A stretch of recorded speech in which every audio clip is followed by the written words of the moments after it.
is printing off copies of the PDF for you, so that you'll actually have the hard copies with you. Thank you. I can't tell you how much it means to me that you're here, like, especially on a football Saturday when you know everybody else is watching the game. So we're going to turn down the lights if that's okay, because it's easier to see the PDF. I was just making sure I wasn't Thanks for being here. In case we haven't met formally, my name is Jenny Kepler, and I am a Hilltop historian, and I've been doing this for about 15 years. One of the things that I live for when it comes to doing Hilltop history research and sharing it with people is in my Facebook group. I have a group called Hilltop USA Memories, as many of you know, and frequently we get people who've moved away, you know, old school Hilltoppers who like to comment, and they always say something like, I drove through recently and I don't remember the Hilltop ever being like this when I was a kid. Bad things didn't happen when I was young. It must be, so to make it all sound like it was just this generation that terrible things ever happened. So I started collecting stories of crazy, unholy, weird, tragic, and started doing the presentations on them. I think this is the third or fourth year I've done them, and I try to mix up the stories every year. So, and most of these are from the 20s and 30s. So we're talking since the beginning of the Hilltop. I mean, Columbus has had crazy stuff forever, let's be honest, right? But the Hilltop too, yeah. So anyway, my first story, I like to ease people into the trauma. I like to start with gentler stories so that we're not just going straight into the gore and violence. This is about Mrs. Stoneburner and her boys. So back in 1976, my parents bought our house on North Ogden Avenue. This is our old house. It no longer exists. And I am very bitter about it, and I will talk about that till I die. But when we first moved in, the lady that lived next door was this lady named Henrietta Stoneburner, which sounds like a name out of a storybook, right? I was about 3 when we moved in, and all I knew is that she was this really nice old lady that put up with me wanting to chat away with her. One of my earliest memories, when I was about 4, one of our family members crocheted a new shawl for me, or a new cape, and so I wanted to show Mrs. Stoneburner, and I didn't bother to tell my mom where I was going. I just went right next door, knocked on the door, and my mom, meantime, figured out that I was missing from the house. She was ready to call the Ohio National Guard, and sure enough, she went next door to Mrs. Stoneburner's house, and there I was drinking orange juice and just chatting away. She was just this friendly, wonderful older lady. One morning, I had gotten up for Saturday morning cartoons. Of course, I wasn't allowed to open the door till my parents got out of bed, but I heard a big thud on the front porch, ran over the curtains, and I could just barely see the outside edge of a dollhouse that these 2 people dropped off. I saw them kind of scurrying away. So after waiting for what seemed like forever for my parents to get up, we finally got to go out and look. The dollhouse even had electric. I was like the richest kid on North Ogden Avenue, but it was from Mrs. Stoneburner's family. They dropped that off for me, and for years I wanted to talk about her, but I didn't know what presentation or where I would fit her into the stories. And recently I located an article about her grandson going to finding the graves of his father and his family. And so through that article, I was able to track down her grandson, and he was able to track down his cousins. And so we're going to go on with our story. Is that me? No, I'm sorry. Oh, I'm really good for leaving my stuff on. I turned mine down. If you get Rickrolled in the middle of this, it's because that's my ringtone. Anyway, so Sorry. one of the other stories, Mom used to tell this, I don't remember it personally, but Mom used to tell about having a yard sale at our house. By this time, Mrs. Stoneburner had like the early stages of dementia. And so she was at our house, and then at one point, former Mayor Sensenbrenner comes driving by, like he's being driven, because he was also suffering from the early stages of dementia. But he saw Mrs. Stoneburner, and they stopped, they got out of the car, and he and Mrs. Stoneburner sat on our porch for hours telling the same two stories to each other over and over and over again. Which I just thought that was, first of all, having the one of the most beloved mayors stop at your house, that's kind of cool. But see, there's a reason why he knew Mrs. Stoneburner, and it's a very sad one. Mrs. Stoneburner and her husband were Gold Star parents, and if you don't know what that means, it means that they've lost a child fighting overseas at war. But Mr. and Mrs. Stoneburner weren't just Gold Star parents, they were Gold Star parents 3 times over. All 3 of their sons died in wars overseas. The first son was First Lieutenant William Neal Stoneburner, and he was a pilot in World War II, piloting the B-17 Rum Boogie 3, and he was killed on a bombing mission to Düren, Germany. He had flown 15 missions up to that point, but the plane simply vanished, and he was 22 years old. It would help if I had put the dates in here.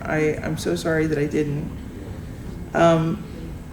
In the same war, their son, Private First Class Earl Richard Stoneburner, also 22 years old, was killed in action over Germany in 1943 as a pilot of B-17 in the 78th Division, 309th Regiment of the Air Force.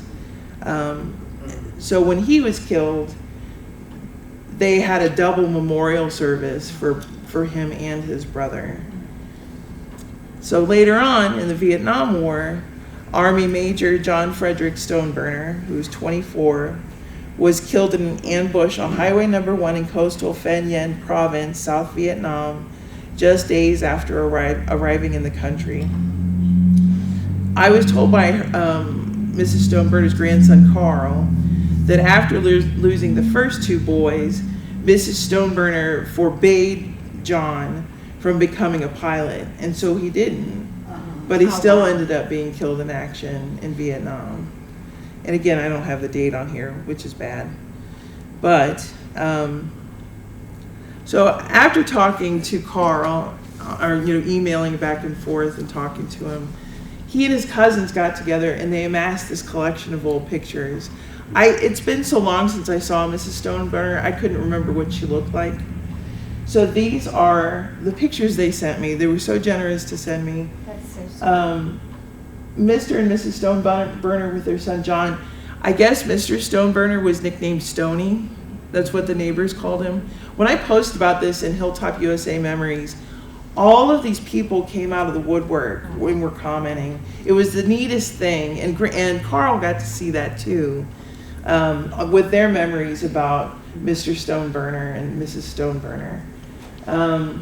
I love this photo with Mrs. Stoneburner and the boys when they were younger. This is Carl and Mrs. Stoneburner on their front porch at 124 North Ogden, the next door house.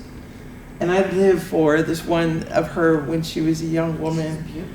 But this is the Mrs. Stoneburner I knew when I was a kid. And I like sharing these stories because I think it's important to talk about people in our community that have come before us. It feels a little bit like they're still with us when we talk about them. So that's my Mrs. Stoneburner story. Can I ask you a question? Yes. That said that they were buried in Bucyrus. Yes. Wow. I think that's where the family was from. Okay. Is in Bucyrus. Oh, the other story about Mrs. Stoneburner, and Mom told me this just in the last couple of years. I guess in the backyard, Mrs. Stoneburner had flower beds that were planted to look almost like burial plots. She had 3 of them, and apparently for each of her 3 boys.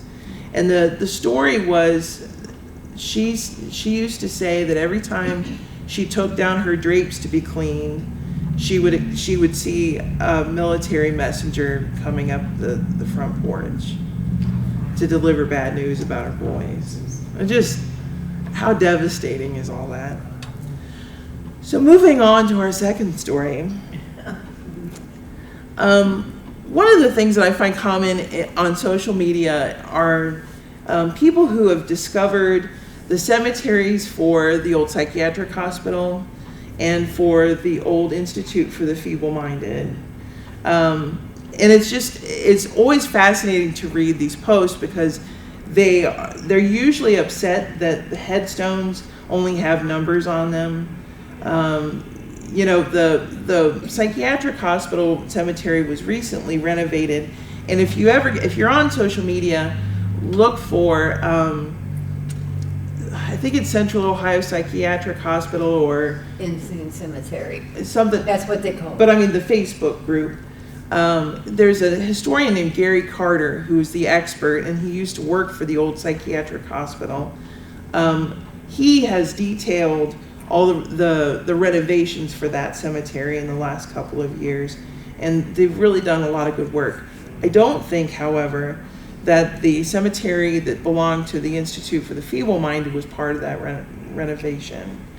And if anybody asks, the reason why some of the headstones are numbered is because when they started, they were numbering them according to order of burial.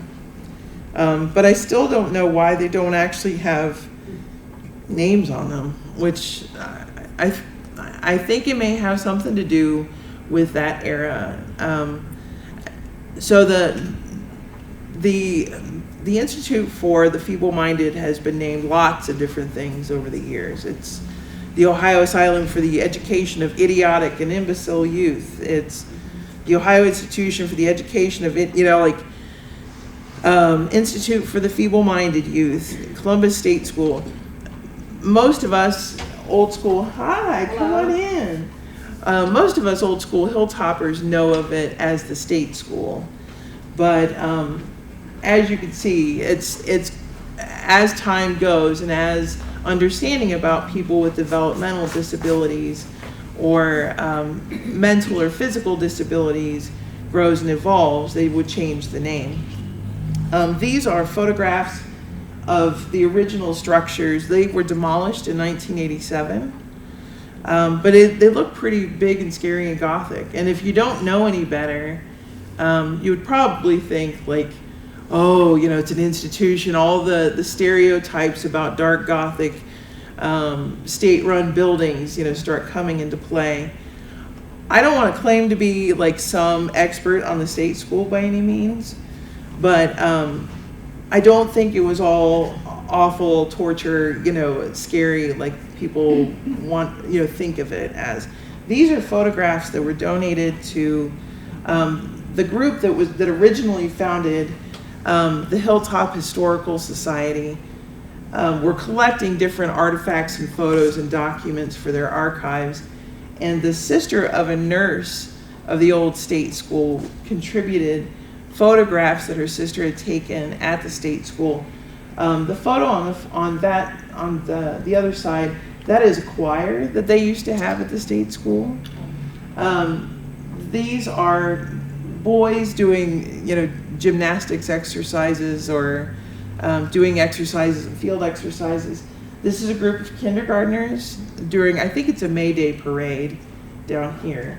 And then this other photo, these are nurses and some residents from this area.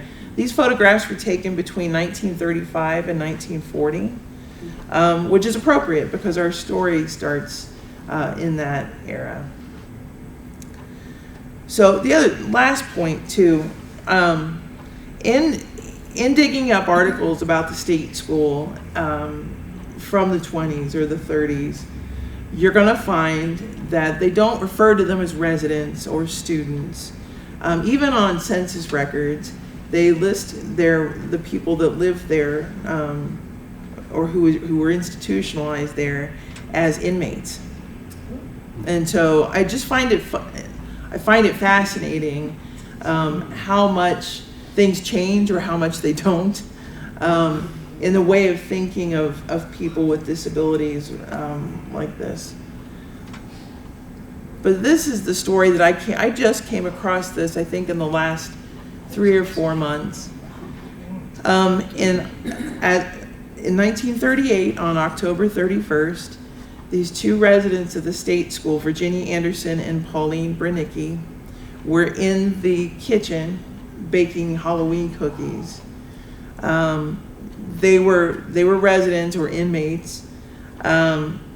Somewhere along the line in the process of mixing the batter, instead of getting the baking powder, they got roach powder and put that in the batter for the cookies. And in their excitement after baking them, each of them had to try one, right? And then they passed the rest out to the other residents of the state school. Immediately, Pauline and Virginia became violently ill, and before the night was out, they both had passed away. 14 other students became sick but survived. So of course it was ruled accidental. As with any sort of state incident at a state institution, there was an investigation. There was talk about maybe having to file criminal charges, but ultimately it was ruled an accident. The state decided from there on out they would only get insecticides that if they were powders, they were going to be different colored powders in order to differentiate between any sort of baking ingredients and the insecticide. They also, there was another change. It was the color of the powder. Oh, of course, they weren't going to put insecticides right next to the baking ingredients. Smart, right? Little common sense things. So Pauline and Virginia, Pauline Branicki was an immigrant from Hungary, and she was her parents or her family lived in Cleveland. They actually had her shipped to Cleveland where she was cremated. She was 24 years old. So that's what I know about her.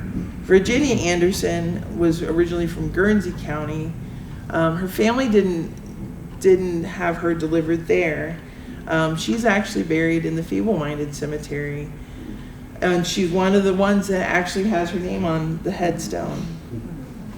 So it's very difficult to find, in talking about the way that we refer to people with disabilities or marginalized groups, one of the big reasons why our language grows and evolves and changes in the way that we refer to people is because of how we respect or acknowledge their humanity. And a lot of times marginalized people, like the students of the state school, their stories are really hard to find. One of the reasons I thought this was important is because you can't find much about the lives of people that were institutionalized, whether at the psychiatric hospital or at the state school. I would love to have pictures of these girls for this. I would love to find more stories about their lives or who they were. But oftentimes those folks, it's like they're kind of lost to history. And so even to get like a kernel of that, I think is kind of special. But at least in this case, Virginia has an actual headstone. She has an actual place to go pay your respects if you wanted to.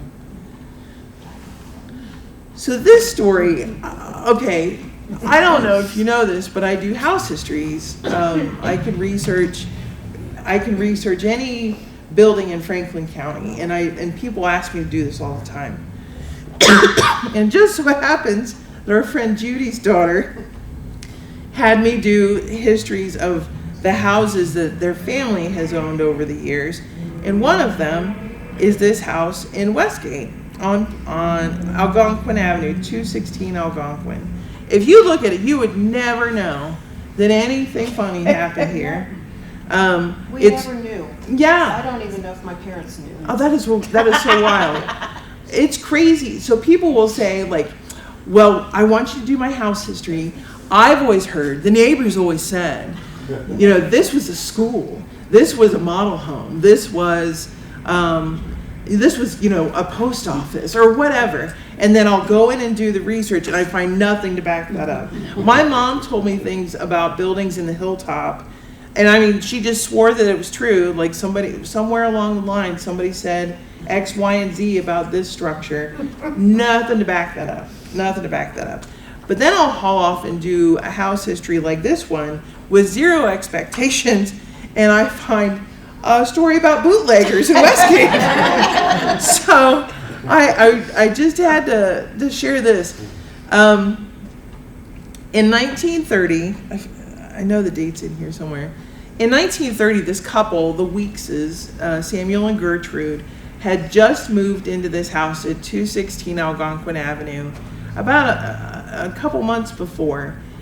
Keep in mind, this is the Great Depression. A lot of the best stories to tell during a true crimes presentation come during the Great Depression. He had struggled to find work, and he had, in the past, had been a bootlegger, and I forget where they were from originally, but so they started making homebrew in their house.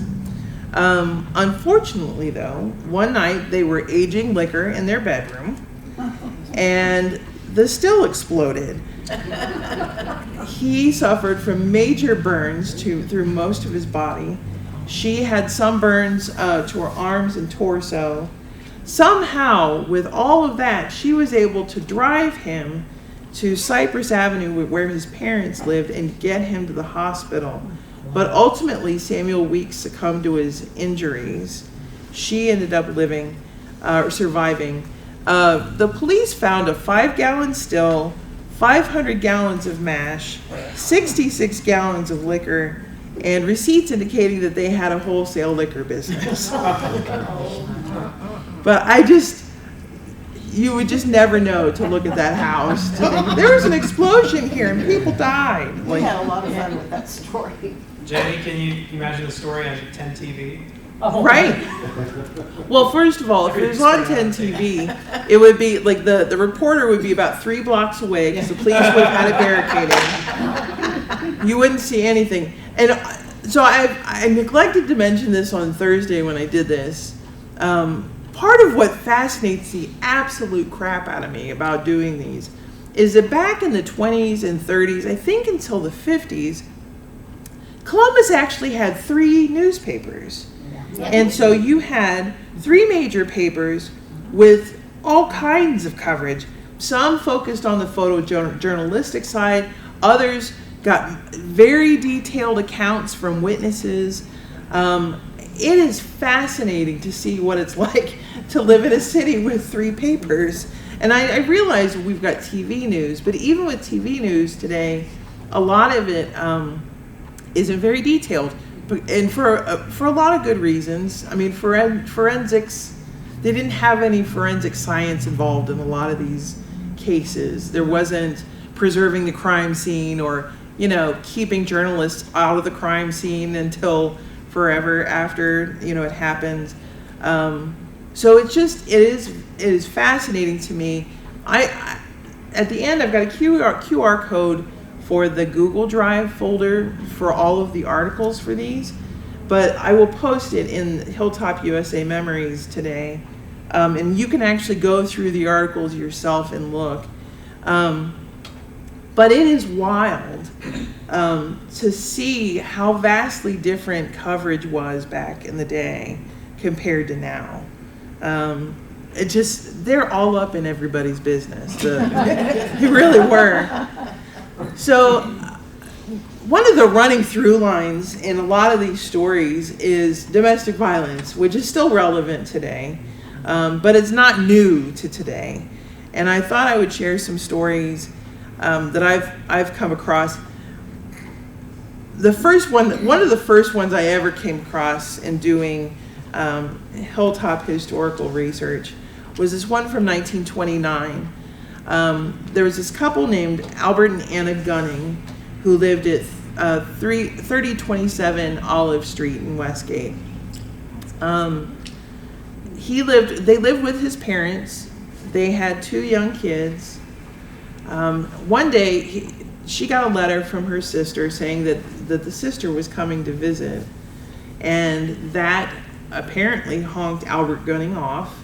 And not wanting to argue in front of his parents or their kids, he and Anna went for a drive. And I couldn't find, I could swear there was an article that actually detailed where all they drove before they finally got to Haldy Avenue. But as they were starting to return kind of close to home, they were on Haldy Avenue. He up and shot Anna in the neck. He hit the carotid artery. Realizing what he did, he drove her to Mount Carmel Hospital. He got there, of course, you hit the carotid artery, that's pretty much, you're done. But he got there, he told the police that he didn't know why he did it.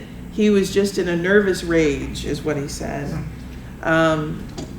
What's really crazy about some of these stories, especially in the 30s, but even as late as like the 50s, is that all you had to do was plead not guilty by reason of insanity, and you maybe would spend 5 years, and then you can go on and live your life. He spent, from what I can tell, and I could be mistaken, but and I'll tell you why his coverage wasn't great.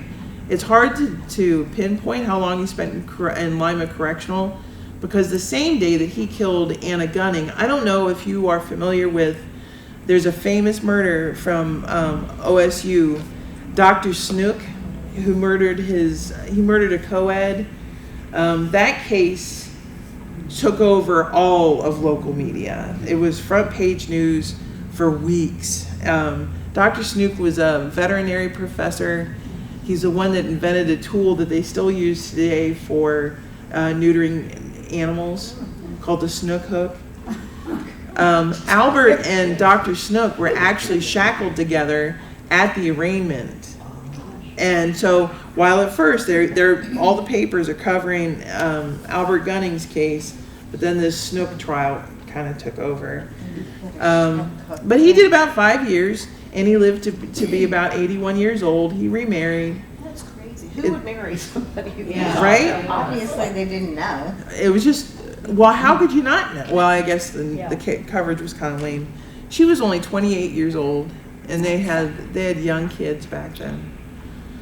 This is another one, and I haven't dug as much into this as I want to. I want to go get the actual microfilms, but in January of 1939, this teenage girl named Barbara Everingham was coming home from West Junior High School. She found the house locked, so she had to go next door to the neighbors to get the key. She lived with her grandparents, who were Irma and Mose Gee. They lived at 100 South Burgess Avenue. When she finally got into the house, she discovered they were both dead. And so they got the police in there, and at first, the early articles say something about robbery could have been a potential, it could have been a botched robbery, it could have been this, that, and the third, but ultimately it was ruled a murder-suicide. Mose Gee had signs of struggle with Mrs. Gee. She had scratched his wrists, but he shot her in the right temple and then turned the gun on himself. Also, side note, the articles for this like to refer to the Gees as an elderly couple. Guess how old they were? 50. 58 and 60. My soul dies a little every time I read that. I'm 51. That is not cute. Jiminy Christmas. This case, now I typically tend to veer away from later years because you never know who still has relatives living. But this one, it's so shocking. And when you actually, the house involved, let's see, the house is at 501 South Warren Avenue. When you see this house, again, it's a cute little house. It's got a wraparound porch. Who wouldn't want that, right? But in December 13th, 1959, Roberta Ann Throckmorton was lying on her stomach on the living room floor watching TV when her husband, Charles Throckmorton, decided to go get a 1-pound sledgehammer and bludgeon her to death. They had 2 little kids who I think one was 10 months old, the other was maybe 3 years old. They were also in the house, but I would say this was probably nap time on a Sunday. Charles decided to carry Mrs. Throckmorton all the way up the steps to their bedroom. He laid her out on the bed. He put a Bible on her chest and folded her hands over the Bible. He covered her face with a neatly folded towel. And then he swooped in, got the boys. He went to the neighbor that Mrs. Throckmorton would sometimes drop her kids off to babysit. And he told her, if Bobby calls, tell her I've taken the kids to my parents and I've left a note on the door. I've padlocked the door, which is weird. But that's where I am. Of course, he knew that Bobby wasn't going to call, right? The note that he had written was for the police, saying that he did kill her. So he took the kids to his parents' house. His dad worked for the Upper Arlington Police. He was a lieutenant. So he and the kids spent the night at his parents' house. And then the next day, Mr. Throckmorton turned himself in to Upper Arlington, who then turned him into Columbus Police. These guys were really young. He was 22. She was about to turn 21 a few days later. Their baby was also, the youngest one was supposed to have a birthday the same day as his wife. He would have been 1 that day. Of course, he turned 1 that day. Now, unlike the gunning case, he did spend time at the Lima Institute for the Criminally Insane. I can't tell how long he stayed. As you get into the 50s, as you get later into coverage, and I imagine it's because our population grows, there's plenty of other stories to keep track of. There isn't always follow through about the end of that case or whatever. But unlike Albert Gunning, Charles Throckmorton died at the age of 38 in 1976. And I can't find what his cause of death was or what prompted that. So, but a sledgehammer. I mean, really? And he remarried too. And he remarried, yes. There must have been a dude shortage. If all you can find is violent killers, being single is not that bad. It really isn't. So this is the big story that I'm leading up to. And again, this all like most of my presentations, my stories come from doing house histories. And sometimes when I'm bored at night or I can't sleep, I get on Google Earth and I cruise through the neighborhood virtually, and I find properties that fascinate me for whatever reason, or that speak to me, and I decide to briefly look up their history, and that was the case with 393 Belvedere Avenue, which is a blank lot. But unlike our house or our old lot, there are steps still there. And I just, for the heck of it, decided to start digging. And, oh boy. So that house originally owned, or one of the earliest owners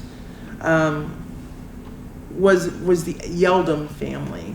Actually, the Geller family.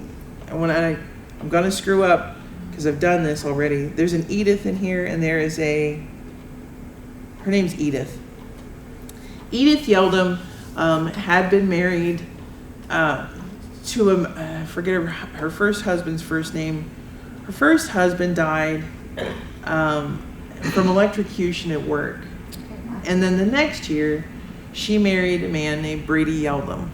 And from her first marriage, she already had, she had 6 kids. She had Marion, Charles, Eldon, Mildred, Irvin, and Vernon. Then she married Brady Yeldem, or is that right? Darby Yeldem. So for some reason, his real name is Brady Medley, and he used a pseudonym by reversing, it was an anagram of his real name, which is bizarre. Anyway, after she married Darby Yeldem, she ended up having even more kids: Minnie, Eleanor, Byron, Darby Jr., Walter, and Alan. In April 1926, Darby Yeldem was found guilty of assaulting Ethel's eldest daughter, Mildred, and was serving 7 to 10 years in the Ohio State Penitentiary. Now again, this is 1930, and like all great stories so far, Great Depression, Prohibition. This is also the Jim Crow era, which plays into this a little bit. Prior to the day of the main events here, Mrs. Yeldem's son, Walter, who was 10 months old, had died of cholera infantum, or as it's commonly known as summer diarrhea. And it was a common phenomenon between 1910 and 1930 to happen to little kids. And it was probably due to lack of water filtration, I read. 1 year after that, her little girl, Elaine, was playing ball. The ball rolled into the street, and she was smacked by a car. Elaine sustained a fractured skull and 6 broken ribs, but eventually recovered. And Elaine's going to come up in this later too. So by the late 20s, Ethel's eldest son is stationed in, he was stationed in Georgia with the Army. Mildred was a nursing student at Mount Carmel. And then her 2 boys, Irvin and Vernon, which, say that 3 times fast. They were newspaper boys, and she and Irvin and Vernon were newsies downtown. They would hawk papers at State and High Street, I think they said. Yes, that's what something. I write this all out because as much as I retain a lot of things, but still need some help with the notes. In the spring of 1930, I called her Ethel in here. There's Ethel and Edith, and now I don't even remember which one's right. So Mrs. Yeldem. Mrs. Yeldem in spring of 1930 was feeling more and more desperate. They were broke. Here she is selling newspapers and taking in laundry, but she's got all these kids. Yes, she got a $75 monthly pension to feed her and her 10 kids, but that wasn't cutting it. Plus, she had 2 her youngest were 2 3-year-olds. I thought they were twins, and so in here it says they're twins. I think one of them's adopted. So she's got little kids. She's got kids ranging in age from 3 to 18. Plus, she's zipping all over town trying to work and just to make ends meet. Girl had it rough, and before long, she started a plan for how she was going to end this. Plus, she was expecting that that her husband was going to be paroled soon. So there was panic about that. So one day, Ethel called the state school and told them that her son Eldon had a funeral to attend, and she sent her son Irvin to the state school to go get him and bring him home. she started writing letters. She wrote letters to her neighbor friend who lived on West Broad, or her friend who lived on West Broad Street. She wrote letters to her daughter and to her husband, trying to get her affairs in order. She bought a whole bunch of fixings for a massive dinner, bigger than they were used to having at their house. She also bought brand new clothes for each of the kids. And she bought a gun. And she bought ammo. So around 1:30 p.m. on May 6, 1930, the younger kids who were students at Highland Elementary School got out of school, and they came home to find this massive supper laid out for them. She had been cleaning fastidiously throughout the house for over a week. She'd been making murmurs to her friends, something about everything will be better once this is all over. They didn't know what she was talking about, but she just seemed, they said that she seemed despondent but determined. And so the kids got they ate their big dinner. They all got dressed in their new, brand new Sunday best clothes. She hired a cab to take all of them downtown to Baker's Art Gallery. I don't know if you know this, but Baker's Art Gallery was in what is today, I think, the Fifth Third building downtown there at State and High. And they had this family picture taken. And so after the family picture was taken, she gave Irvin and Vernon money to go see a show. She bought ice cream cones for the rest of the little kids. Mildred had to go to work at Mount Carmel. And then she returned home with the majority of the kids, and started they each were getting their baths and getting ready for bed. I don't know it's hard to tell the order in which she did this. I would say that she probably started with the youngest, in order to keep it quiet, but she had all the kids ready for bed, and then she would call them in one by one, telling them that she had a surprise for them. She got them into bed. She wrapped the muzzle of this gun in a towel, to both muffle the sound of the gunshots, but to also keep the gunpowder off of their pajamas. And then she shot them in the heart and then tucked them into bed. She did this with each of them, Alan and Alice, Eleanor, Wayne, Brian, and Eldon, the boy that she had pulled out of the state school, who was 19. And she had said that she was doing this because they wouldn't be able to take care of themselves with her gone. Later in these letters that she wrote. The only Yeldem child who was not tucked into bed was Elaine, the one that survived being hit by a car. Elaine was spotted by a neighborhood kid next door, going out of one of the windows out onto the roof, yelling, "Help, help, mother is killing us all." And he also saw Mrs. Yeldem reach out that window and snatch Elaine back in as she was about to leap off the roof. Elaine was later found, her body was later found across one of the beds, but not tucked in. She was 10 years old. So Mildred had been at nursing school, at the hospital working, and as this is going on, I mean, Mrs. Yeldem is in the process of killing her kids. Mildred comes home, and Mrs. Yeldem spots her before she can really get into the house, and she says, "I need you to go," or she says, Mildred had asked what the crying was about, and Mrs. Yeldem told her that she had punished one of the kids. Then she sent Mildred, she said she needed postage stamps, and sent her to the grocery store. At that point, she must have gone to kill Elaine or one of the last few kids.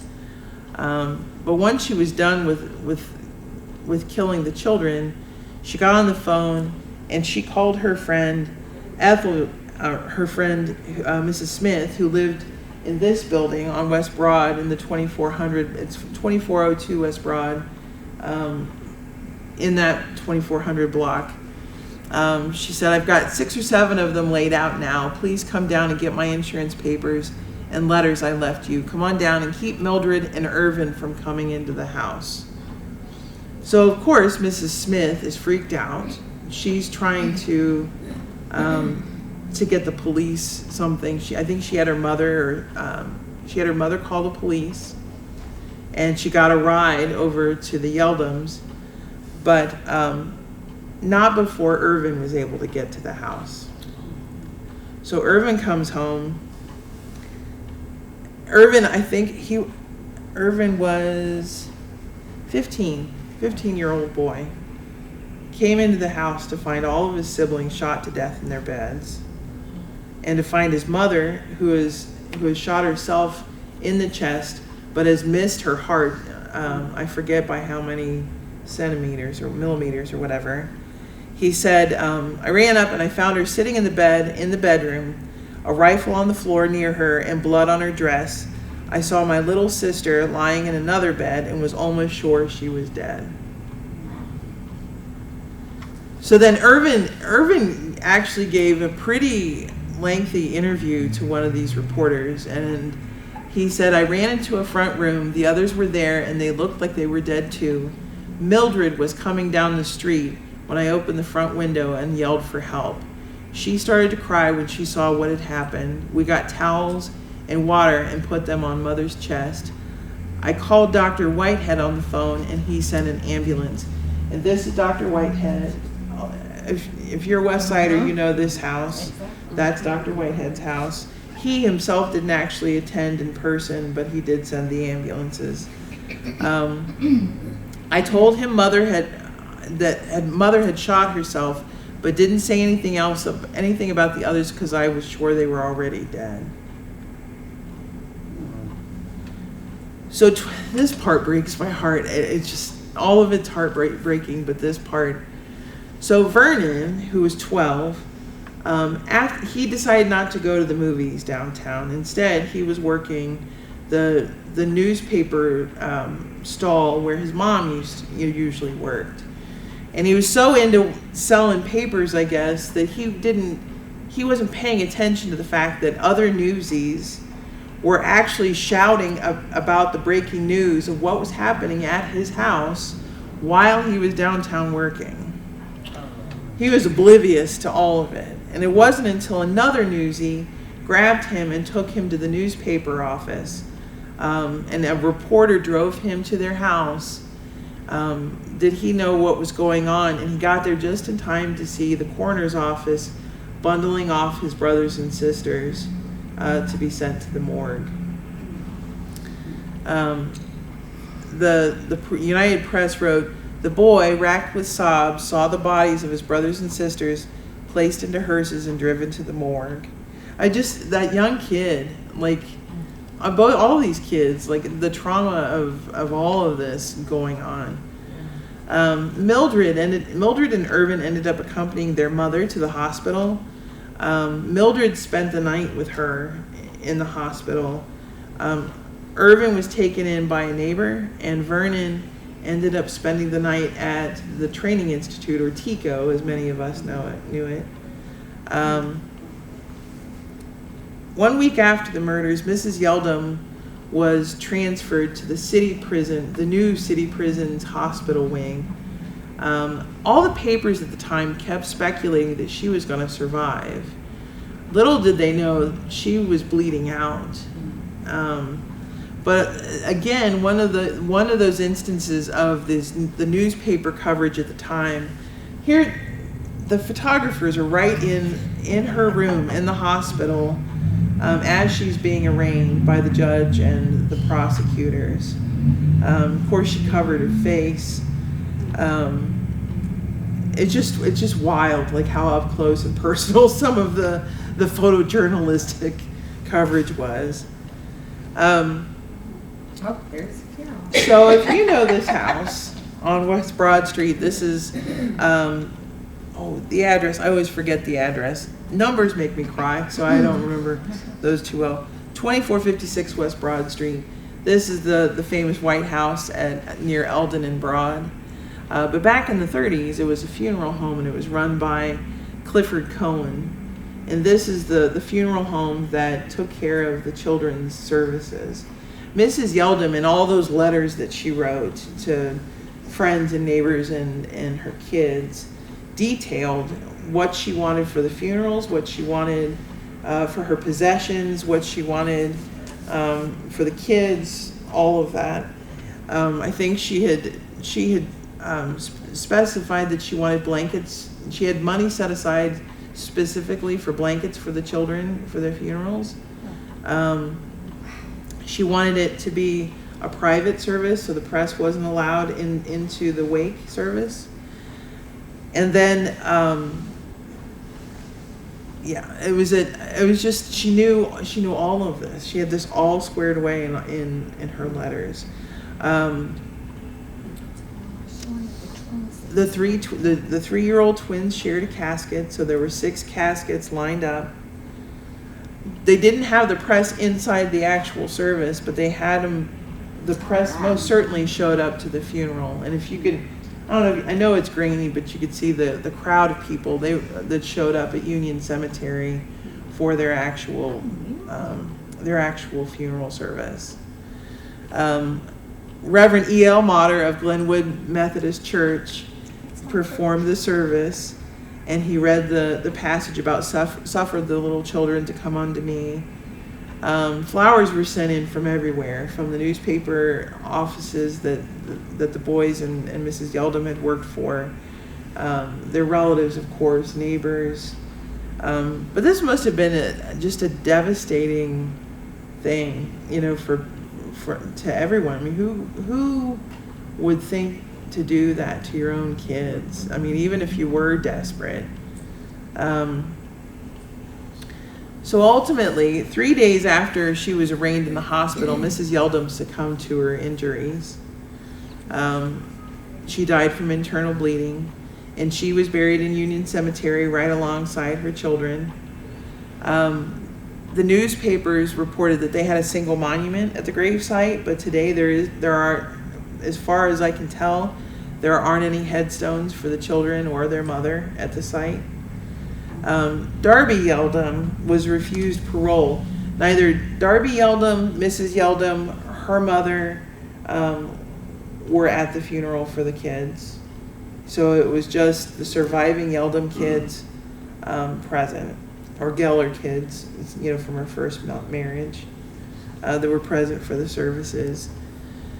Darby Yeldem ended up having to serve the full sentence since he was denied parole. He lived to be about 75, and he passed away in 1959. And he's buried in East Lawn Cemetery, not with his children. The surviving kids appeared to have grown up into adulthood. Mildred is the one that was the nursing student. She lived to be 97 years old, and she passed away in 2010. Oh, wow. But it's just, like, who'd have thought that happened in our community? So that, my darlings, is it. And so, do you have any questions for me? Did I go too fast? What, honey? The encore. Oh, thank you. Yeah. I don't know if you can do this on your computer, but she was receiving how much for her kids? She was getting $75 a month. What would that be in today's money? I don't know that Okay. off the top of my head. I mean, that's why. But I Yeah. was just thinking, like, things were a lot cheaper, but it was the Depression it was too, during the and Depression. That was a lot of money back then. I mean, Was it? for 11 Yeah. kids, Yeah. though, Back like, then, that would have been a lot of money. and Yeah. even with that, and working all those jobs, Yeah. I mean, kids are expensive. Even in 1913, I mean, that would have been a huge responsibility to take care of. I can't imagine trying. I have one cat, and that's a lot. I can't imagine trying to take care of 11 kids. No. I'd be delirious. The rent at the one house was $65. Yeah. So she had to pay. Right. For her house. Mm-hmm. Okay. So it was just, yeah, go ahead. I'm guessing that Dr. Whitehead is who the street is named after? Yes. Yes. Okay. Yes. And he was the first physician in the Hilltop. That's his claim And to that little fame. house was his office. Yeah. Susan. Dr. Whitehead was my grandmother's OB-GYN. Really? Wow. He birthed my mom, Oh my God. and she was born at home, and from what I understand, my grandma must have been given a lot of medicines, pain medicines or something, because she was in bed for quite a long time. Wow. That's just interesting. I mean, it is wild to look at at medicine during these eras. Like, of course, in this era, you could be institutionalized for hysteria. I was reading up on the state school. Why would they what constituted feeble-mindedness? Well, why was And- the one boy? Why was he sent there? It didn't Well, say. it said that he, of course, in yesterday's lingo, he was mentally deficient, which could be a whole host of Exactly. things. He could have been autistic. He could have had Down syndrome. He could have had Williams syndrome. Just didn't want to listen. It could be a whole host of different things, but it was all that, from what I understand and what I read, the medicine of the time, like psychiatric medicine, was rooted in eugenics. It was rooted in, it was really dark ages thinking back then. And the same a lot with, like they're prescribing information, like the medicines that they prescribe. People were taking laudanum back then. That's what it was. Um, laudanum and morphine and, Yeah.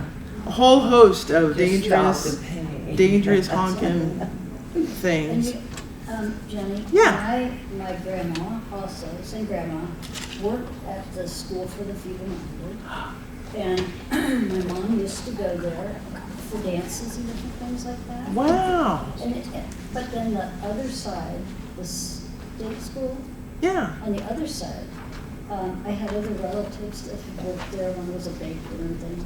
But people would just take somebody they couldn't afford to keep and put there.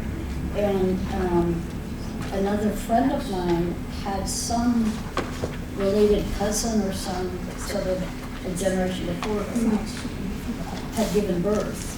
And the family didn't want her, and she was there. So there were a lot of people who were not, So it was part orphanage. yeah. Wow. Did that gentleman who had worked at the state school, did he speak? He worked at the psychiatric hospital. Did he speak with you one time? Because I think I heard Mhm. him. When he talked about the dirt. Yeah. The dirt floors, and that's what I remember. Yeah. That's at the psychiatric hospital, the big building that was on the hill when you came up Broad Street. And that was demolished in the 90s. I did part of my nurse's training there. That's crazy. Part of my psych rotation. That is wild. Well, I want to tell you, thank you so much for being here today and for taking time out of your day to be with me. Oh, thank you so much. Thank you to the staff of Hilltop Library and the local, if you ever get the chance, I'm not kidding you, the local history and genealogy section of Main Library, that is my church. No trip there is ever wasted, and the people that work there are amazing. Whatever subjects fascinate you, please go check them out. They are incredible, and they make all of this possible. So huge thanks to them. I will put the correct links online and also, or for the folder, but also our dear friend John Tetzloff, who's the manager here, printed